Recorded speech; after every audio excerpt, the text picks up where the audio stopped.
Ascent Audio, a division of Recorded Books, presents Act Like a Leader, Think Like a Leader, updated edition of the global bestseller with a new preface, revised, by Herminia Ibarra, narrated by Siiri Scott. Publisher's note: this audiobook has bonus material. Please contact whomever you purchased this audiobook from to request the material. All figures and tables referenced in this audiobook can be found in the bonus material. Thinking is for doing. S.T. Fisk. How can I know what I think until I see what I do? Adapted from Carl Weick. Preface.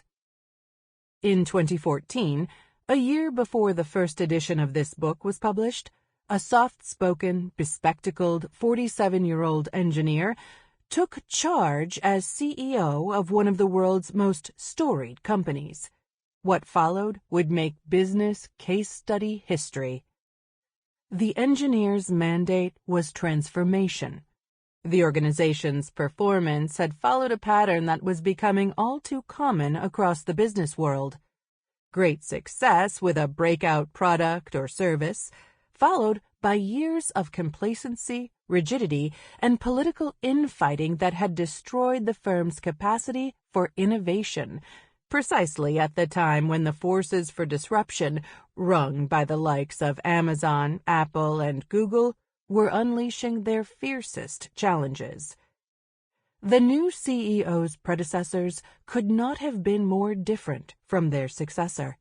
One was a precocious, not very good with people inventor. The other, a driven, intense, in-your-face salesman who often spoke as if on the verge of cardiac arrest. Both were known for a management style based on pushing employees to the brink with their precision questioning and cultivating a circle of insiders loyal to the way we've always done things around here.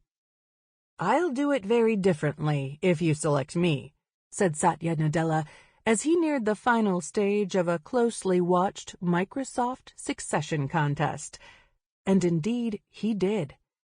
As he assembled his top team, for example, he gave each member a copy of one of his favorite books, Principles of Nonviolent Communication. Make no mistake, Nadella also delivered clear bottom-line results, as you'll, too, need to deliver. He and his team led a change process that catapulted Microsoft back to its position as the most valuable publicly traded company in the world. The flat share price of the previous decade, which hovered in the low 30s at the start of 2014, peaked at $339.89 on November 19, 2021. A rise of more than 600% since Nadella took over. And Microsoft didn't accomplish this by selling more Windows licenses. The big, lumbering giant sprouted a second growth engine based on cloud technology and artificial intelligence, a very different business than selling licenses for a commodity product, one that today generates an annualized run rate of $100 billion in revenue. But the real lessons for us here are not about strategy and technology, but about leadership, up and down any organization, big or small. These lessons have significant implications as you, the listener, step up to bigger leadership roles and greater impact in a world that needs you to be an agent for change. What Nadella spearheaded was a deep transformation that shifted the organization's values and its people's priorities, from valuing flawless execution on things they already knew how to do and could control and predict with ease, to learning how to do things they didn't yet know how to do, in collaboration with new partners they didn't know how to work with, in an iterative process in which they would inevitably make mistakes until they got it right. That's the new landscape today, for all of us. We need to shift, as Nadella told his organization, from being know-it-alls, experts who succeed by dint of their technical, functional, or scientific expertise, to being learn-it-alls, especially when it comes to the world outside our organizations, starting with the customer. Be a learner, not just a stellar performer, was Nadella's message, and it's also mine. It's not a trivial challenge, as we'll see, because, of course, learning means allowing that you haven't gotten it right just yet. 5 universal lessons for stepping up to a bigger impact. The story of how Microsoft transformed itself has been told in many places, including my own worldwide, best-selling London Business School case study. Its lessons for aspiring leaders can be broken down into 5 parts that correspond to the key takeaways and 5 chapters in this book. Today, more than ever, what got you here won't get you there, whether you are a leader or a company. Our core strengths are more dangerous than ever because we overplay them, sticking to them even when the game has changed, at the cost of failing to learn new tricks. Moving from strength to new strength requires increasing your outsight, the term I use for learning by doing new and different things. The place to start is to redefine your job. As a leader, your most valued resources are your time and attention. How are you spending them? At Microsoft, for example, people were encouraged to refocus on the customer and the product, rather than on politicized, time-consuming internal processes, measured on their contribution to their team's impact, and trained to become better people managers.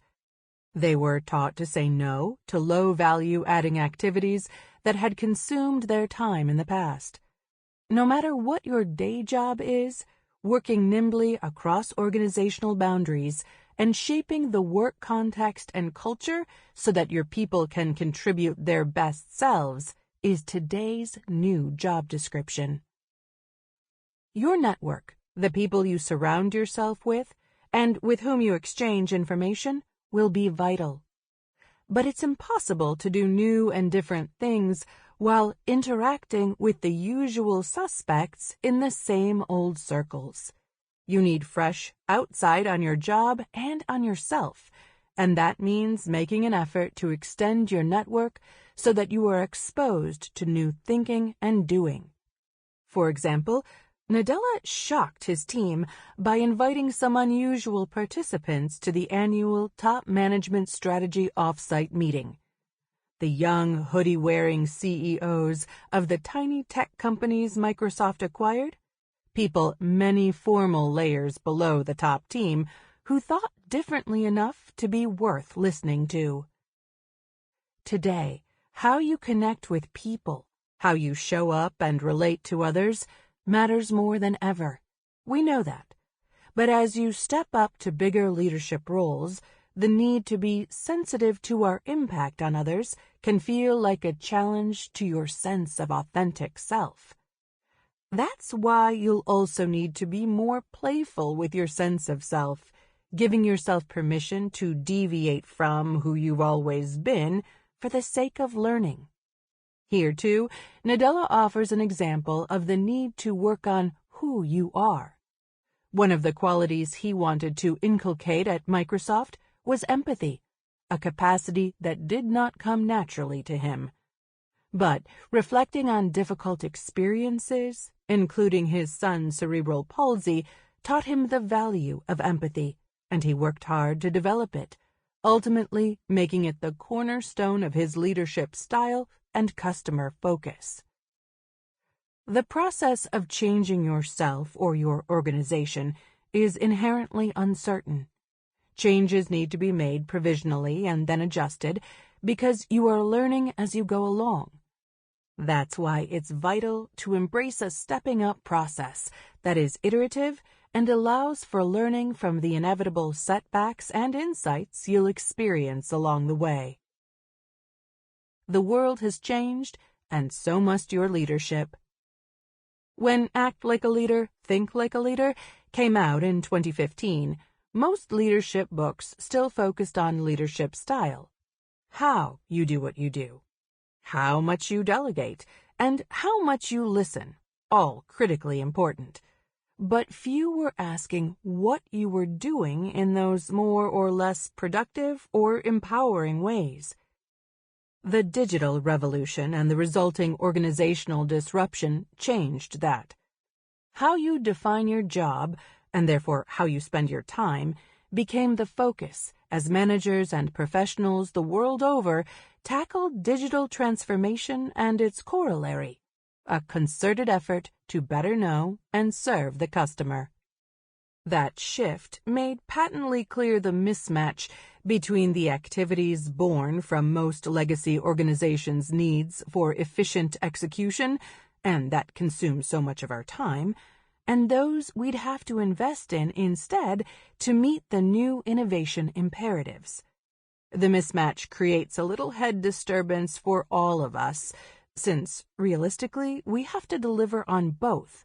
One more reason this book aims to help you be more intentional about how you define your job. And of course, the COVID-19 pandemic accelerated the disruption, exponentially increasing the need for new business models, new ways of working, and new technologies. While ideas that were met with resistance or skepticism, for example, working from home, a mere 3 years ago, are now daily practice. Companies across the world are still trying to figure out a new normal, particularly when it comes to leading hybrid and remote teams and motivating a workforce upended by high quit rates and low engagement. The thing with innovation is that it's new. Because you don't yet know what you're doing, you have to experiment. The word experiment in itself marks a revolution. Ideas like fast prototyping, beta testing, minimal viable products, and design thinking are now mainstream and shape what all of us do, not just product people. They have vast implications for the work of leaders at all levels, shifting what you are supposed to do from knowing to learning. A premium on adaptability. Let's be clear. Although digital transformation is still an ongoing and essential task in many organizations, today's leadership challenges far exceed the promise and peril of artificial intelligence.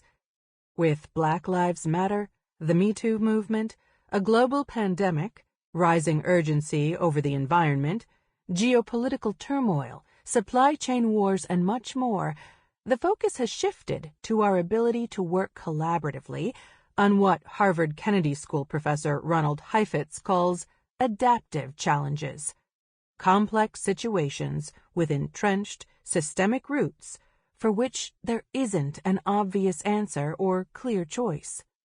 Solving the problem requires the brain power and engagement of everyone, not just the top management. While organizational change has been a constant as far back as I can remember, the way we do, or should do, change, the defining job of leaders, has also changed beyond recognition. In the old plan and implement days, top management set a vision, their teams figured out how to execute it, and a program of activities, deadlines, initiatives, communications, and training was rolled out, cascaded from top to bottom. For digital transformation, as the agile missionaries showed us, it was a catastrophe. Ditto for rethinking how, where, and when people work. When it comes to complex problems, change is all about experiment and learn, constantly tweaking and pivoting as new information and insights surface.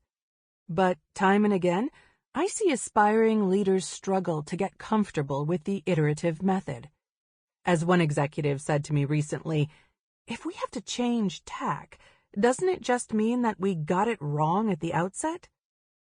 This get it right from the outset mindset, as we'll see, is the enemy of both your development and your organization's flourishing. Today, more than ever, there is no alternative to acting your way into a new way of thinking.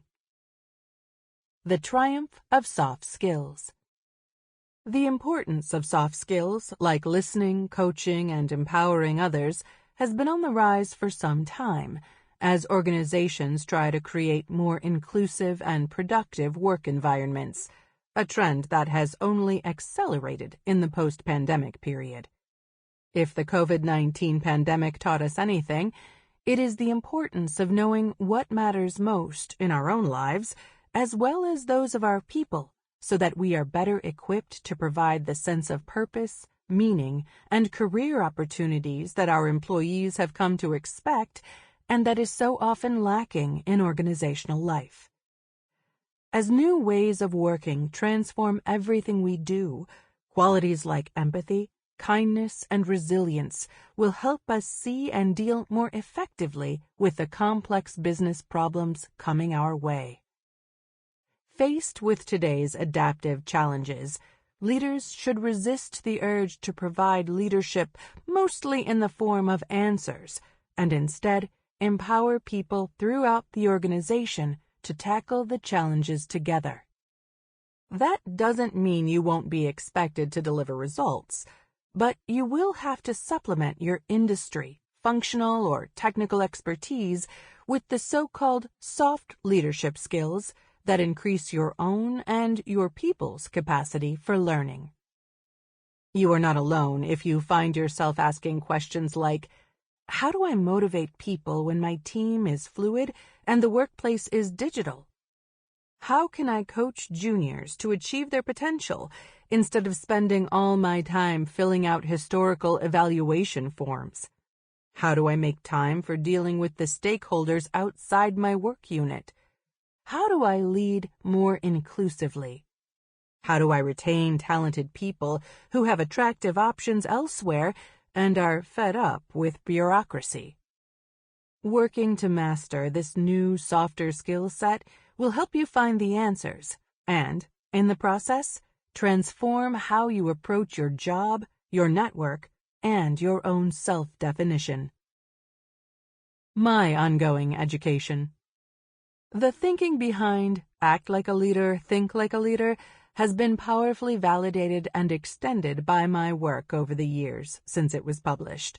The book came out the year I moved to London to begin my work at the London Business School.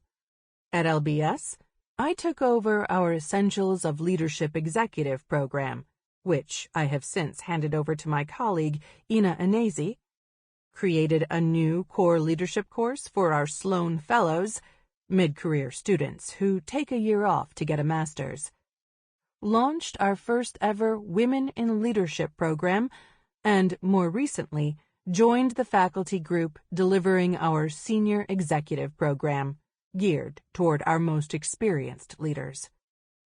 The ideas in this book formed the core of my curriculum in each and every case, allowing me a front-row seat to how they might be used to solve my students' challenges. Likewise, outside of LBS, I continue to work with dozens of companies every year to teach their people, from the most junior to the senior leadership team, how to use the act like a leader, think like a leader model to take charge of their own development.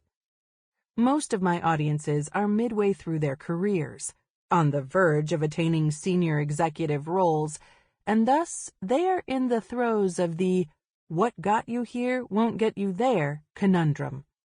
Some organizations hire me to talk to their more junior individual contributors about stepping up now, while others bring me in to talk to the board and the top team about how they will need to change if their company is to really transform.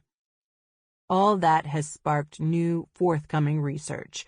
One example is a new study in collaboration with Claudius Hildebrand and Sabine Vink of the executive search firm Spencer Stewart, looking at how C-suite succession contenders develop new leadership skills at the same time as they enter the limelight.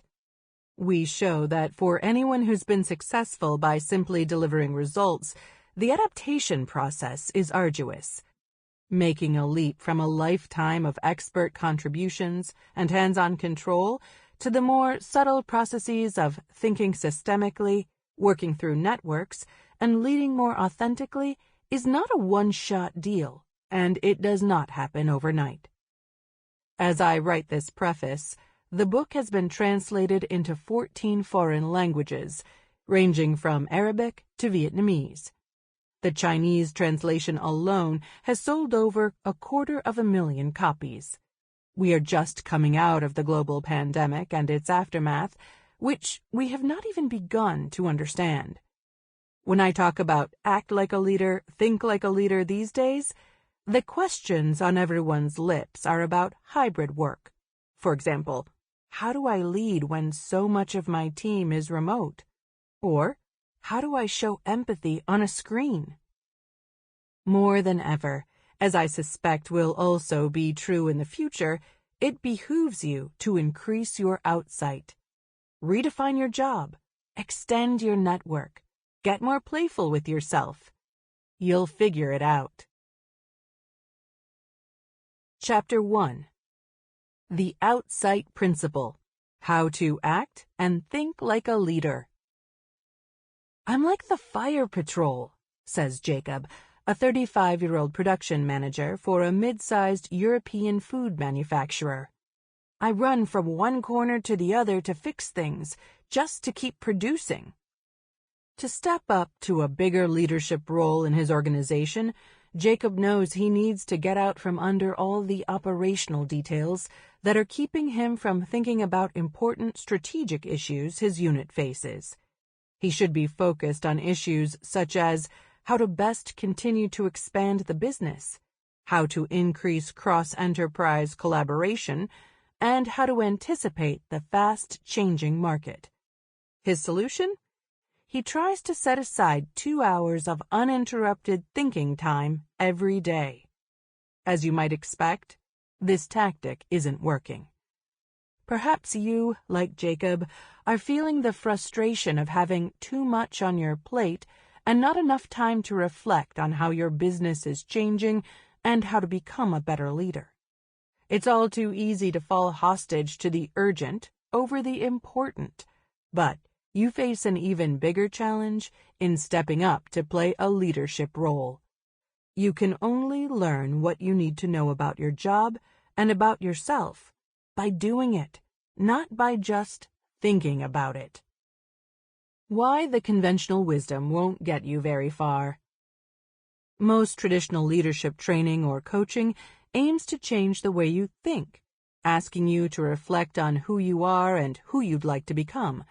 Indeed, introspection and self-reflection have become the holy grail of leadership development. Increase your self-awareness first. Know who you are. Define your leadership purpose and authentic self, and these insights will guide your leadership journey.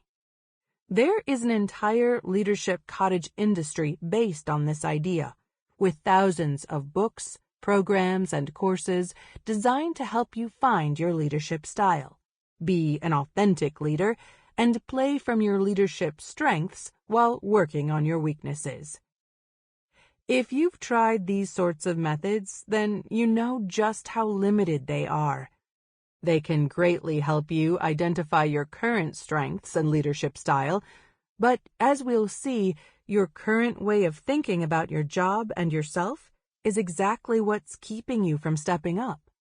You'll need to change your mindset, and there's only one way to do that: by acting differently. Aristotle observed that people become virtuous by acting virtuous. If you do good, you'll be good. His insight has been confirmed in a wealth of social psychology research showing that people change their minds by first changing their behavior. Simply put, change happens from the outside in, not from the inside out. Figure 1.1 can be found in the bonus PDF for this audiobook. As management guru Richard Pascal puts it, adults are more likely to act their way into a new way of thinking than to think their way into a new way of acting. So it is with leadership. Research on how adults learn shows that the logical sequence, think then act, is actually reversed in personal change processes, such as those involved in becoming a better leader. Paradoxically, we only increase our self-knowledge in the process of making changes. We try something new and then observe the results, how it feels to us, how others around us react, and only later reflect and perhaps internalize what our experience has taught us. In other words, we act like a leader and then think like a leader. Thus, the title of this book. How Leaders Really Become Leaders. Throughout my entire career as a researcher, an author, an educator, and an advisor, I have examined how people navigate important transitions at work. I have written numerous Harvard Business Review articles on leadership and career transitions, along with Working Identity, a book on the same topic. Interestingly, most of what I've learned about transitions goes against conventional wisdom. The fallacy of changing from the inside out persists because of the way leadership is traditionally studied. Researchers all too often identify high-performing leaders, innovative leaders, or authentic leaders, and then set out to study who these leaders are or what they do. Inevitably, the researchers discover that effective leaders are highly self-aware, purpose-driven, and authentic. But with little insight on how the leaders became that way, the research falls short of providing realistic guidance for our own personal journeys. My research focuses instead on the development of a leader's identity, how people come to see and define themselves as leaders. I have found that people become leaders by doing leadership work. Doing leadership work sparks two important, interrelated processes, one external and one internal. The external process is about developing a reputation for leadership potential or competency. It can dramatically change how we see ourselves. The internal process concerns the evolution of our own internal motivations and self-definition. It doesn't happen in a vacuum, but rather in our relationships with others. When we act like a leader by proposing new ideas, making contributions outside our area of expertise, or connecting people and resources to a worthwhile goal, to cite just a few examples, people see us behaving as leaders and confirm as much. The social recognition and the reputation that develop over time with repeated demonstrations of leadership create conditions for what psychologists call internalizing a leadership identity, coming to see oneself as a leader and seizing more and more opportunities to behave accordingly. As a person's capacity for leadership grows, so too does the likelihood of receiving endorsement from all corners of the organization by, for example, being given a bigger job. And the cycle continues. This cycle of acting like a leader and then thinking like a leader, of change from the outside in, creates what I call outsight. The outsight principle. For Jacob and many of the other people whose stories form the basis for this book, deep-seated ways of thinking keep us from making, or sticking to, the behavioral adjustments necessary for leadership. How we think, what we notice, believe to be the truth, prioritize, and value directly affects what we do. In fact, inside-out thinking can actually impede change. Our mindsets are very difficult to change because changing requires experience in what we are least apt to do. Without the benefit of an outside-in approach to change, our self-conceptions, and therefore our habitual patterns of thought and action, are rigidly fenced in by the past. No one pigeonholes us better than we ourselves do.